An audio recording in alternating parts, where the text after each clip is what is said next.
I, 32-year-old male, was asked by my grandmother, 94-year-old female, during Thanksgiving to help assist my cousins financially. My husband, 31-year-old male, and I are well off financially. As a same-sex couple who do not have kids, nor do we plan to have kids, and do not have many expenses besides our mortgage and cars, everyone in our family knows this or assumes this, as they all know our professions and/or where we live.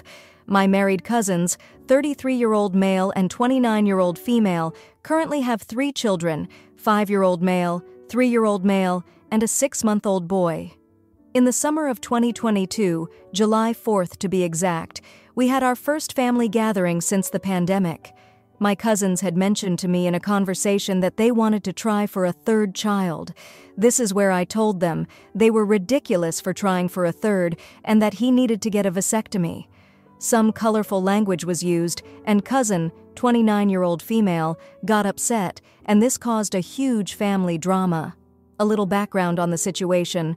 My family, OGs in particular, still practices arranged marriages. Every generation in our clan had a close family marriage as far as the family tree went back. My parents had an arranged marriage, first cousins. Both grandmothers were full-blooded sisters. My cousins, the ones mentioned above, are also part of an arranged marriage done by the OGs of the family. They are second cousins. His maternal grandmother and her paternal grandfather are half-siblings. His parents, my uncle and aunt, were third cousins. Back in 2018-2019, my younger sister had gotten really sick, lupus, but we did not know at the time. This triggered a series of tests, including genetic tests done by her doctors. She was told she was a carrier of a genetic defect that usually showed up in people who were products of inbreeding. Obviously, she told her doctor about our parents and family. All my siblings and a few other cousins were tested for this genetic disease. Out of 11 who tested, 5 came out positive, including myself and the sister who had tested previously. One of those cousins who tested with us, 29-year-old female, is the one mentioned above. She is a carrier. Both their 5-year-old male and 3-year-old male are handicapped mentally and physically, especially the 5-year-old male who cannot walk. This outburst at the July 4th party has been an ongoing conflict within the family. Tensions have been high among myself and family members who believe I am the jerk after not apologizing after the comment I made back in the summer 2022. But as adults, we moved on with both parties expressing their opinions on the matter. Well, as you all read, my cousins had a 3rd child. Doctors say he too is mentally handicapped, but do not know to what extent yet. Cousins do not have the financial means to support their family. The husband works, and the wife stays at home full-time to take care of the kids. They are also on government assistance. They currently are being evicted from their place and can no longer afford to pay for extra help. Before my grandmother asked me to help them out financially, I had been going around the Thanksgiving party telling my family, siblings, aunts, uncles, cousins, etc. We had a planned cruise to Alaska, a Vegas trip for my birthday, and London and Paris for 2 weeks in June. Obviously, I declined to help them out. Referencing my opinions back in summer 2022 when I was asked, some family members are telling me I am being petty from the family drama and for not helping them out and wasting money, when I can be helping family members who will lose their home.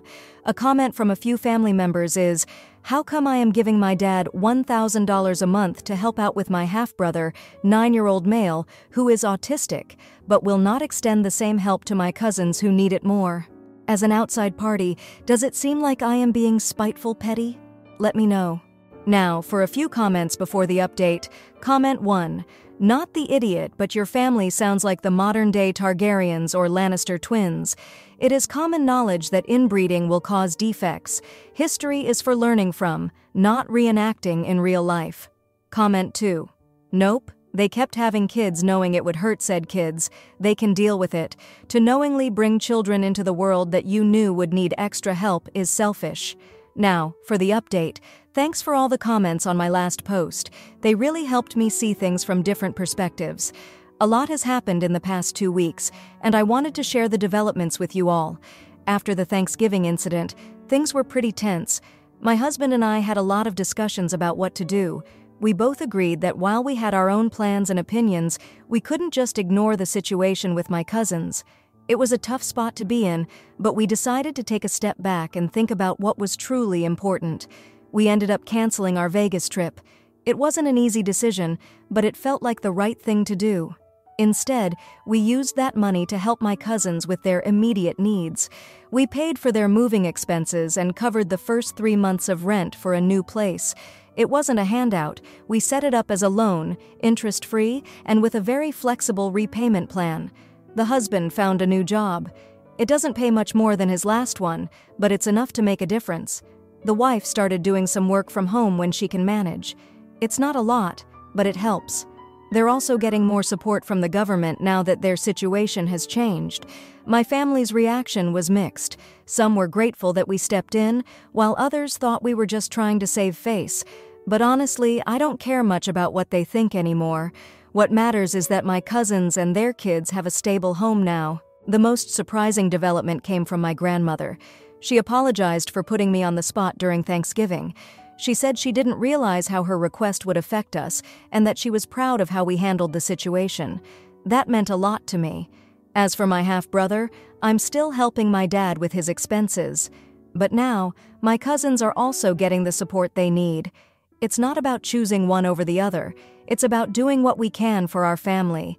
My husband and I are still going on our cruise to Alaska. We've worked hard, and we deserve some time for ourselves. But we've also learned that being well off comes with responsibilities. We're more mindful of how we talk about our plans and money around the family now. The relationship with my cousins is slowly healing. We've had a few family gatherings since, and while things aren't perfect, there's a sense of understanding that wasn't there before. We're all trying to move past the drama and focus on what's best for the kids. The 5-year-old is getting the therapy he needs, and there's been some improvement. The 3-year-old is also getting more attention now that their parents aren't as stressed about finances. And the baby, well, he's still too young to tell, but he's a happy little guy, and that's what counts. In the end, I've learned that family is complicated. There's no perfect way to handle every situation, but I'm trying to do better. I'm not just the guy who called out my cousins at a family party anymore. I'm the guy who stepped up when it mattered. So, am I still being spiteful or petty? I don't think so. I think I'm just learning to balance my own life with the needs of those around me, and that's a pretty good place to be. Now for the comments. Comment 1. Oh honey, navigating the choppy waters of family drama is like trying to knit a sweater during a roller coaster ride. Messy and potentially nauseating. You're not the family ATM, and it's not petty to have boundaries, especially when you've got your own life jacket to inflate. Just make sure you're not mixing up financial wisdom with emotional withholding. After all, family ties can be a naughty business. Comment 2. All right, let's roll up our sleeves and tackle this like a pro-budget planner. It's great you found a middle ground with the loan situation. Moving forward, consider setting up a clear, written agreement for any financial assistance you provide. This keeps things transparent and professional. Also, maybe explore if there are local resources or charities that could offer additional support to your cousins. You're doing well. Just keep that balance between generosity and self-care. Now, for the next story. I know this is long. Sorry. So my husband, 48-year-old male, and I, 42-year-old female, recently got into a small argument about my mother. A friend was telling me about her medical issue and how she felt this doctor didn't seem to take her seriously, and she was thinking of changing. I asked what doctor it was, and it was the same doctor my mom had been seeing. I was actually surprised he was still practicing because he seemed old 15 years ago. I mentioned to her how I changed my mom from that doctor a few months before her death. She had been seeing him for years because I felt he was dismissing all her issues and not treating her. My husband nearby quietly commented that it was because my mom was a hypochondriac, which is why he kept dismissing her. She went to see him too often. I was immediately upset and told him if she had been a hypochondriac, then he was too. So, background. My husband has a lot of legitimate medical issues. He sees a few doctors several times a year, and they are all necessary. I don't actually believe my husband is a hypochondriac at all. My mom, however, had issues she would frequently go to the doctor for, not just this doctor, but a couple before that were dismissed. Examples: my mom would for years complain of stomach problems. They were always dismissed as anxiety for some reason, until she was hospitalized for extreme pain, and it turned out it was diverticulitis, and she had to have a large amount of intestines removed, unfortunately.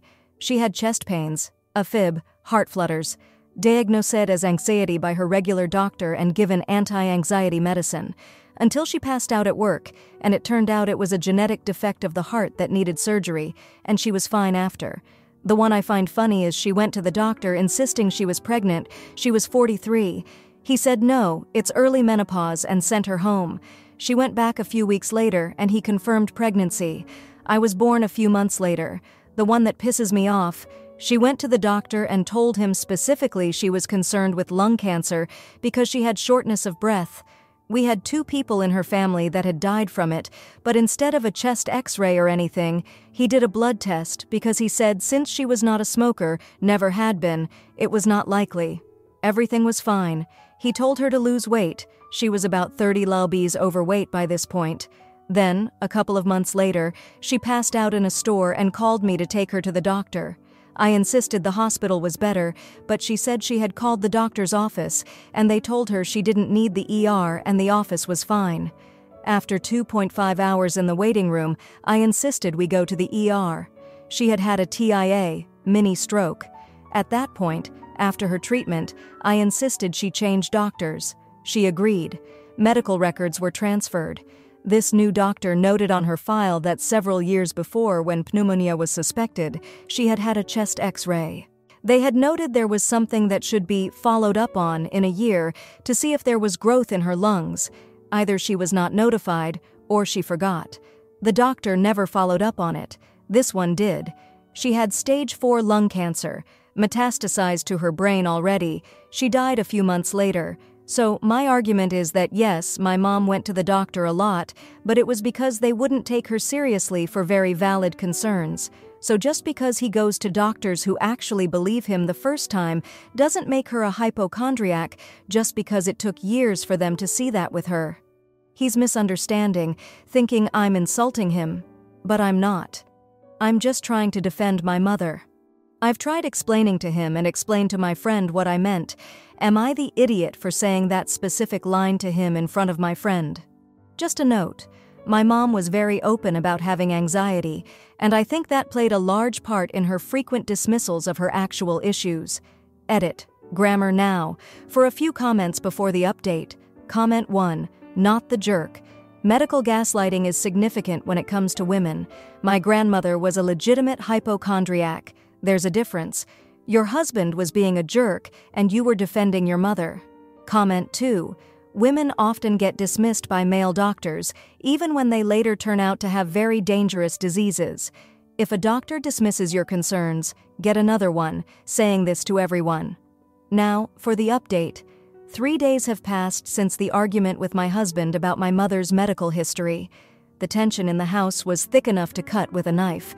I spent the first day mostly avoiding him, giving us both some space to cool off. I busied myself with work and chores, trying not to dwell on the hurtful words that had been exchanged. On the second day, my husband broke the silence. He approached me while I was folding laundry, his expression somber. He admitted he had been thinking about what I said and realized he might have been too quick to judge my mother's situation. He apologized for calling her a hypochondriac and acknowledged that he didn't know all the details of her struggles with her health. It was a small step, but it meant a lot to me that he was willing to reconsider his stance. We spent the rest of the day talking, really talking, about everything that had been left unsaid between us. I explained to him how my mother's experiences with her doctors had affected me, how it made me feel protective of her memory. He listened. Truly listened, and I could see the regret in his eyes for his earlier comment. The conversation turned to his own health issues, and we discussed how fortunate he was to have doctors who took him seriously. It was a relief to have an open dialogue about our fears and frustrations. We both agreed that we needed to be more understanding and supportive of each other, especially when it came to sensitive topics like health and family. On the third day, we decided to take action. Together, we researched patient advocacy groups and found resources that could help others who might be in a situation similar to my mother's. We talked about setting up a small fund in her memory to assist people in getting second opinions or accessing better health care. It felt good to channel our energies into something positive, something that could potentially prevent others from suffering as she did. In the evening, we invited the friend who had originally brought up the topic of the doctor over for dinner. We wanted to offer her support and share the resources we had found. She was touched by our gesture and grateful for the information. It was a reminder that sometimes good can come out of painful memories. As the night drew to a close, my husband and I sat on the porch, a comfortable silence between us. We had weathered a storm, but in doing so, we had found a new sense of purpose. We were a team again, united by a shared goal of honoring my mother's legacy and helping others. The challenges we faced were far from over, but there was a sense of hope in the air. We had learned from our mistakes and were ready to move forward with compassion and understanding. It was a reminder that even in the darkest of times, there's always a chance for a brighter future. Now, for the comments. Comment 1. Oh honey, navigating the choppy waters of marriage and in-law health drama? You deserve a medal, or at least a stiff drink. Defending your mom is like defending your favorite childhood teddy bear. It's instinct. Your hubby's foot-in-mouth moment doesn't make you the bad guy. It's like a dance. Sometimes you step on each other's toes, but the music goes on. Keep twirling, and maybe next time he'll be the one leading with empathy. Comment 2. Did your husband's apology include a plan to avoid future foot-and-mouth disease? It's great you're both talking and making amends, but ensuring this doesn't repeat is key. Maybe consider a pact to always approach each other's family matters with an extra dose of sensitivity. It's like a secret handshake for a smoother marriage. If you liked this video, you'll probably like these too. Also, while you're here, please consider subscribing. It's your support that keeps this channel alive and allows me to make better and longer videos. Have a great day.